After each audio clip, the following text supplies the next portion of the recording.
Arthur Conan Doyle, entre el detective y el espiritismo. En su libro autobiográfico Memorias y Aventuras, Sir Arthur Conan Doyle dijo sobre el espiritismo: ha sido, con mucho, lo más importante de mi vida.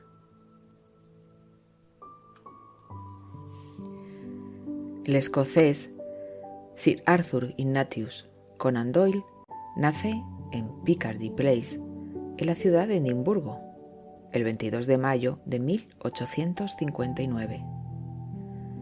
Fue el segundo de los 7 hijos del matrimonio formado por la irlandesa Mary Josephine Foley, descendiente de la famosa familia Percy de Northumberland, y Charles Altamont Doyle, un oficial no muy ambicioso, con cierto talento artístico, pero que, tras perder su trabajo, se hundió en el alcoholismo, muriendo en 1893. El instinto literario de Arthur lo tenía desde su infancia. Con tan solo 6 años ya escribió un libro de aventuras que él mismo ilustró. Estudió en varios colegios católicos, pero la religión no le dejó huella, porque a los 16 años rechazó por completo el cristianismo y se declaró agnóstico. En 1876, siguiendo los deseos de su padre, Arthur Conan Doyle comenzó sus estudios de medicina en la Universidad de Edimburgo a la edad de 17 años. Durante su tiempo en la universidad, 2 de sus profesores se convirtieron en la inspiración para sus personajes más célebres. El profesor Roadefet, cuyo parecido físico se reflejaba en el profesor George Edward Challenger, y el doctor Joseph Bell, un cirujano escocés que tenía un gran aprecio por Arthur y lo consideraba el mejor estudiante que había tenido. Según Arthur, Bell poseía una notable habilidad al observar al paciente. Sabía más de él que Arthur con todas sus preguntas. Esta característica inspiró a su icónico detective Sherlock Holmes. Cuando se graduó en 1881, Arthur pasó un año como médico en un barco antes de establecerse en Southsea, Inglaterra, donde abrió un consultorio. A pesar de su carrera médica, no abandonó su pasión por la escritura. Ya durante su tiempo en la universidad había publicado 2 cuentos anónimos, pero su verdadero despegue como escritor ocurrió en noviembre de 1887, cuando se incluyó su primera obra del detective Sherlock Holmes, un estudio en escarlata, en la revista anual Beaton's Christmas Annual. En cuanto a su vida familiar, Arthur contrajo matrimonio en 1885 con Louisa Hankins, con quien tuvo 2 hijos y que lo animó a perseverar en la literatura. 7 años después, Louisa fue diagnosticada con tuberculosis, enfermedad que le causaría la muerte en el verano de 1906. Un año después de la muerte de Louisa, Arthur volvió a contraer matrimonio con Jean Elizabeth Lackey, con quien tuvo 3 hijos.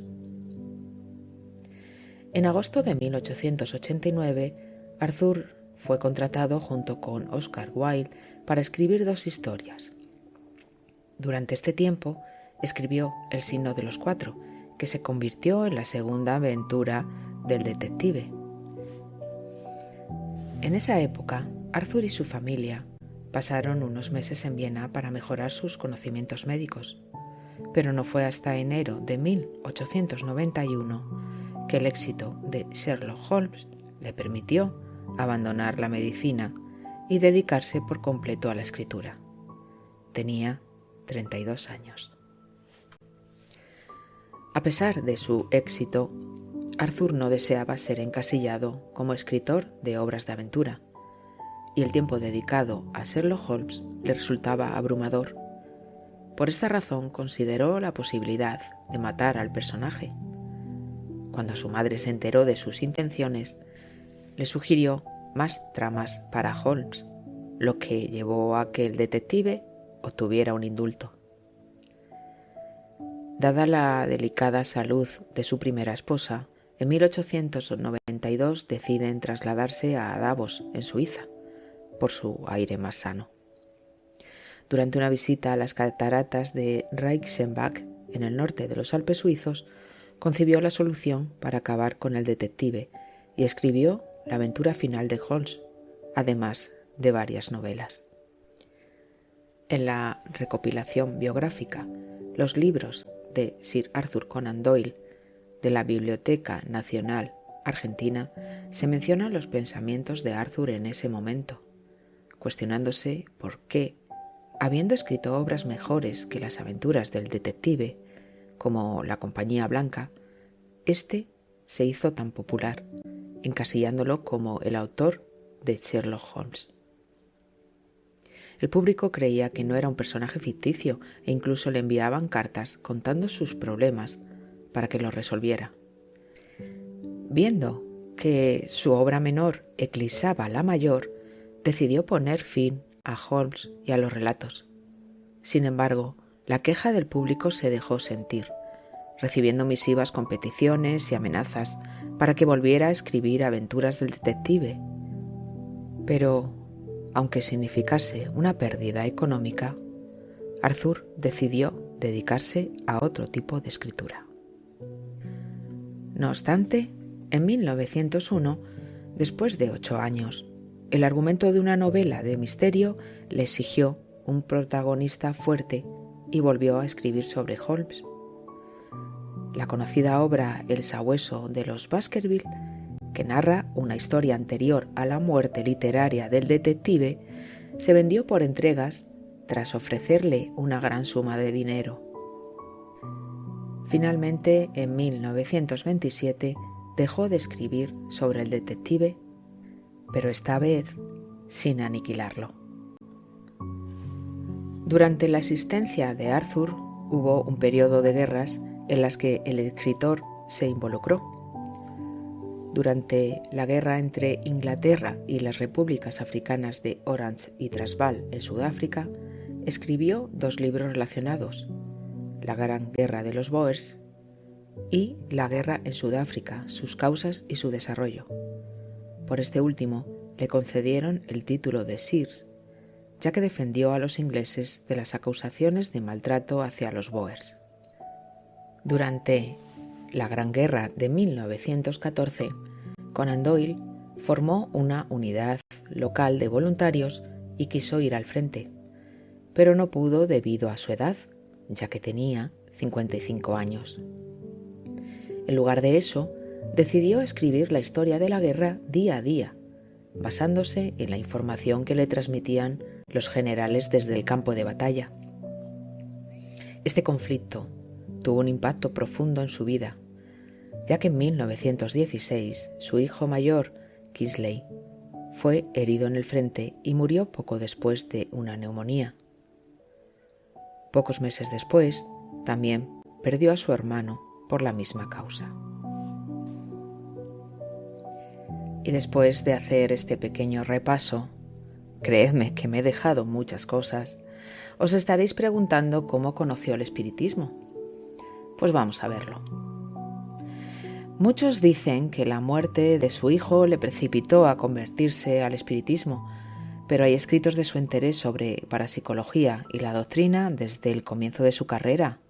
En 1886 ya participaba en sesiones de mesas giratorias y pensaba que eran sus propios amigos los que movían las mesas. También consideraba absurdo que un hombre sensato creyera semejantes cosas. El libro Las reminiscencias del juez Edmond, de un miembro de la Suprema Corte de Justicia de Nueva York, hablaba de cómo se había comunicado con su mujer muerta. Esta lectura hizo que buscara más información, llegando a su conocimiento que eruditos como el físico William Crookes, el astrónomo Camille Flammarion o el naturalista Alfred Russel Wallace creían en la supervivencia del alma. No obstante, seguía con su escepticismo porque existían sabios como Darwin, Huxley, Tyndall y Herbert Spencer que no lo tomaban en serio. Esto le llevó a investigar más y descubrió que estos últimos eruditos tenían un desprecio por la doctrina que ni siquiera habían querido examinar. Pasaron a ser teorías dogmáticas y nada científicas, pues no se habían molestado ni siquiera en investigar. Cuando alguien le preguntaba qué le hacía estar tan seguro de que el mundo espiritual era cierto, respondía: estoy absolutamente seguro, sin duda, porque he abandonado mi agradable y lucrativo trabajo, he dejado mi casa durante largos periodos y me he sometido a toda clase de inconvenientes, pérdidas e incluso insultos con tal de hacer llegar los hechos a la gente. Arthur Conan Doyle afirmó que no podía dejar de creer en el mundo espiritual después de haber olido el peculiar olor a ozono del ectoplasma, escuchado profecías que se cumplieron, visto muertos sobre placas fotográficas que solo él había tocado, recibido información a través de su segunda esposa, que fue medium, que ella desconocía, visto objetos en el aire sin ser tocados y espíritus caminar por la habitación. Fijaros en lo que os voy a contar. Él consideraba que lo que había ocurrido en su vida, su desarrollo religioso, sus libros, su modesta fortuna que le permitía dedicarse a un trabajo no lucrativo, el trabajo en el escenario con su buena elocución y su fuerza física, que habían sido una preparación inconsciente para poder llenar grandes salas en largas conferencias hablando de espiritismo. Esta campaña la inició en 1916 y, según sus palabras, solo puede terminar cuando todo haya terminado. Después de la guerra, Arthur Conan Doyle impartió conferencias sobre espiritismo en Australia, Estados Unidos y Canadá, recorriendo más de 88.000 kilómetros y llegando a unas 250.000 personas con sus temas psíquicos. A estos viajes le acompañaron su mujer e hijos que, como dijo en alguna ocasión, le hicieron más agradable esta aventura. Publicó su autobiografía Memorias y Aventuras y una obra referente para los espíritas, la historia del espiritismo.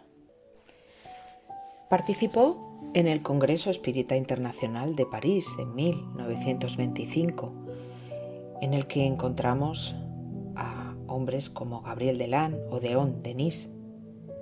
Arthur impartió varias conferencias en salas de todo París. En ellas la gente hacía colas para poder escucharle. Ese era el gran poder que tenía Arthur Conan Doyle y que procuró altruistamente a la doctrina espírita. El escritor investigó la fotografía espiritista y colaboró con el fotógrafo William Hope. En su libro El caso de la fotografía espiritista documenta sus observaciones sobre cómo las fotos de Hope mostraban imágenes de los fallecidos que no coincidían con ninguna foto tomada en vida. Unos años antes, el escritor dio crédito a unas fotografías obtenidas por dos niñas. En estas se distinguían pequeñas hadas en un bosque. Él defendía la existencia de las hadas y parte de su investigación fue volcada en el libro La llegada de las hadas. En las fotos se ve claramente el montaje, como finalmente confesaría la menor de las hermanas hacia 1981. Fue famosa su confrontación con el escapista Harry Houdini, quien inicialmente fue un buen amigo suyo. El 17 de julio de 1913, mientras Houdini se encontraba en una gira en Dinamarca junto a su esposa, recibió la noticia de la muerte de su madre. Desconsolado, regresó rápidamente a Estados Unidos, donde se enteró de que los últimos pensamientos de su madre estuvieron dirigidos a él, aunque no pudo articularlos en palabras. Esta pérdida se convirtió en una gran obsesión para Houdini, y Doyle intentó capitalizarla para su proyecto espiritista. El escritor organizó una sesión espiritista en un hotel de Atlantic City con su esposa Lecky como medium. Durante la sesión, Lecky afirmó haber contactado con la madre de Houdini y mediante escritura automática reprodujo un mensaje para él. Sin embargo, Houdini se sintió engañado cuando Lecky, la esposa de Arthur, aseguró que el espíritu de su madre se había comunicado en inglés, un idioma que ella nunca había aprendido. Esto enfureció a Houdini, quien inició una cruzada para desenmascarar a los médiums, enfrentándose a Doyle. Las crónicas de sus desenmascaramientos se multiplicaron en las publicaciones de la época, mientras que los escritos ensalzadores de Doyle continuaban apareciendo en periódicos y revistas religiosas. Y es que son muchos los periódicos y revistas en las que publicó sus ideas, respondiendo a los argumentos que se proponían rebatirlas. Además, escribió varios libros de tema espiritista, como La Nueva Revelación, Vida después de la muerte, El mensaje vital, Nuestra respuesta al clero, La llegada de las hadas, Vicisitudes de un espírita, Finnes habla, el autobiográfico Memorias y aventuras, o su libro más reconocido dentro de estos temas, Historia del espiritismo. Pero también aprovechó sus novelas para introducir el tema espírita. En su obra La Tierra de las Brumas, de 1926, protagonizada por su personaje el profesor Challenger, refleja en el personaje de esta ficción cómo fue su paso gradual del materialismo al espiritismo. En la novela se describe un experimento realizado en la Sociedad de Investigaciones Psíquicas que proporciona una prueba tangible de la existencia del más allá. En este experimento, un espíritu materializado introduce su mano en un cubo de zinc con parafina a alta temperatura, algo que sería intolerable para un ser humano. Luego, la mano se sumerge en agua fría antes de desmaterializarse, dejando un molde hueco. Si la mano no se desmaterializara, sería necesario romper el molde para extraerla. En su libro Historia del espiritismo se pueden encontrar fotografías de los moldes realizados en una sesión con el doctor Gustav Jelle. En esta novela también podemos encontrar argumentos que se utilizaron en un debate público ocurrido el 11 de marzo de 1920 entre Mackay y el escritor. Mackay le acusaba de ser un iluso y afirmó que ningún ser pensante podía creer en el espiritismo. Incluso desafió a Doyle a darle 10 nombres de personas respetables que aprobaran la causa espírita, y Arthur presentó una lista de 160 personas eminentes que apoyaban el espiritismo, abrumando a su adversario con datos irrefutables. Todo el trabajo que Arthur Conan Doyle realizó en sus viajes y conferencias le pasó factura. En 1929 sufrió un infarto del que se recuperó. A pesar de los consejos médicos, continuó dando conferencias por Europa e incluso habló en una ceremonia conmemorativa del armisticio. A partir de entonces, se encontró débil para seguir viajando y al amanecer del 7 de julio de 1930 sufrió otro ataque cardíaco. Arthur Conan Doyle desencarnó en la ciudad de Crowborough, Inglaterra. Y para finalizar, una reflexión. Después de hacer esta biografía, me doy cuenta que Arthur tenía razón cuando decía que todo el trabajo que realizó en su vida fue una preparación de la espiritualidad para que pudiera tener los recursos apropiados para llevar el espiritismo por todo el mundo. De sobra es conocido su personaje, Sherlock Holmes, pero pocos sabían que Arthur era espírita y que los últimos años de su existencia los dedicó a dar conferencias por todo el planeta, hablando del mundo espiritual. Ciertamente su vida fue una preparación para poder hacerlo. La espiritualidad le dio los recursos, personales y económicos, para llegar a 250.000 personas. Su nombre le abrió muchas puertas, pero su elocuencia y erudición hicieron el resto. Ese era el poder que tenía Arthur Conan Doyle y que procuró altruistamente a la doctrina espírita. Muchas gracias.